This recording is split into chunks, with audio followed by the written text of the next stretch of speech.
Good morning, everyone.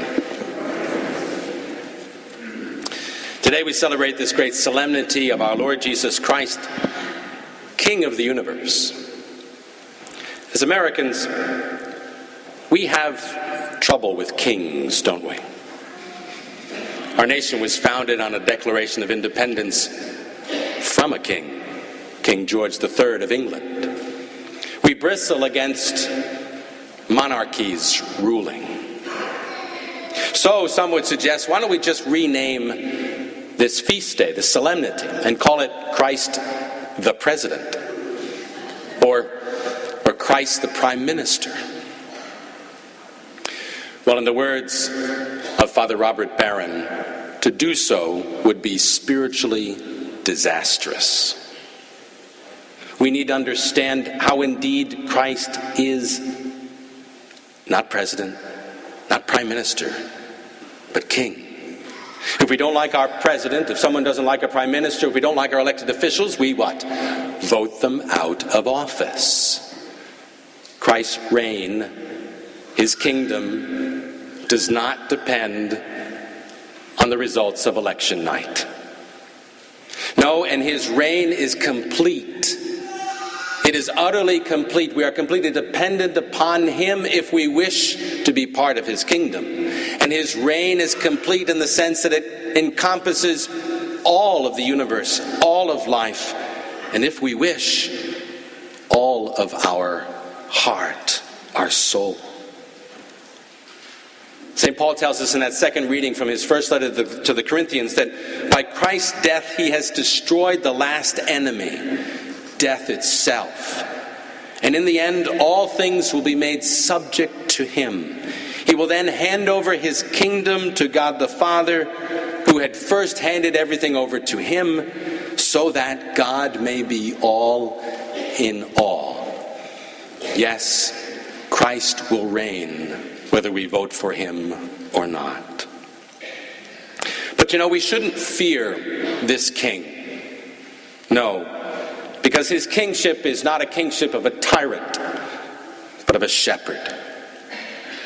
That's what we learn in our first reading from the book of the prophet Ezekiel. Ezekiel describes God as a good shepherd who rescues his sheep from being scattered and lost. A king shepherd who tends them, is among them, knows the smell of his sheep, as Pope Francis likes to say. A shepherd that pastures them, gives them rest, brings them back, heals the sick.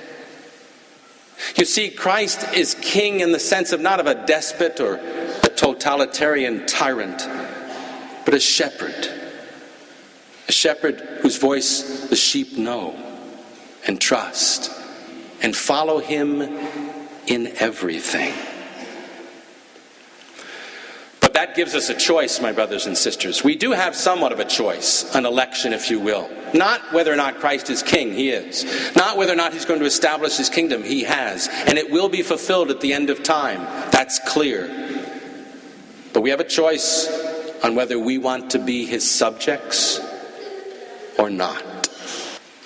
There's a famous painting in the Berlin Art Gallery by an artist by the name of Mengel. And Mengel was commissioned to paint King Frederick of Germany surrounded by his generals. Mengel painstakingly began with the generals.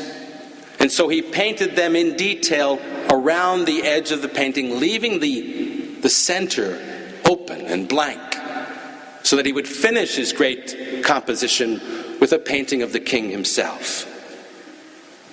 Unfortunately, Mengel died before he could finish the painting. And so in the art gallery, there's this wonderful painting of all these great generals surrounded by nothing. No one.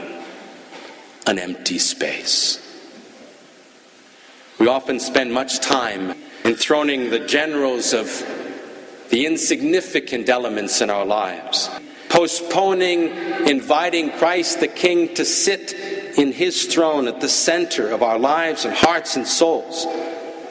As a result, Unfortunately, there are many Christians who die without putting Christ in the center, putting everything else around. Isn't it wonderful and beautiful? But in the center, nothing. Emptiness. No one. Now, how do we put Christ in the center? How is it that we can fill in that space? And my brothers and sisters, here's the real challenge. And I want you to listen, in a certain sense, once again to that 25th chapter of Matthew, because it's a radical kind of teaching that Jesus tells us. This parable about the end of time, when he's going to come and judge the nations, he separates them, goat from sheep. And does he say to them, were you in church? No. Although that's very important. Does he say to them, were you praying? No. Although that's extremely important. He says, does he say, were you pious? No. What does he say? How will he judge us? How do we make sure that for sure the fruit of our devotion and our prayer and our coming to Mass is real and true? It's loving God in our neighbor. It's upon that Christ judges all the nations. The exact terms of his judgment. When I was hungry, did you feed me? When I was thirsty, did you give me drink? When I was naked, did you clothe me? When I was ill, did you visit me? This is the criteria for Christ to reign in our hearts. His kingdom is as close as the love of neighbor, as close as that needy neighbor. Yes, all of our spiritual life is extremely important, but if it lacks love, and we do not recognize Christ in our neighbor, and feed him and clothe him and love him or her, our painting is empty. The center is blank. You know, one time, and some of you may have heard this story already, I had the opportunity to meet Mother Teresa when I was a seminarian in the late 80s. She was going down the hallway in front of a group of seminarians, and suddenly she turned around and looked at us. She held up her 5 fingers together like this, and she shook them at us. That's a little scary, all right? It was Mother Teresa, right? She was rather small, so she had to shake them like this at us. And she said to us, remember, you did it to me. Remember.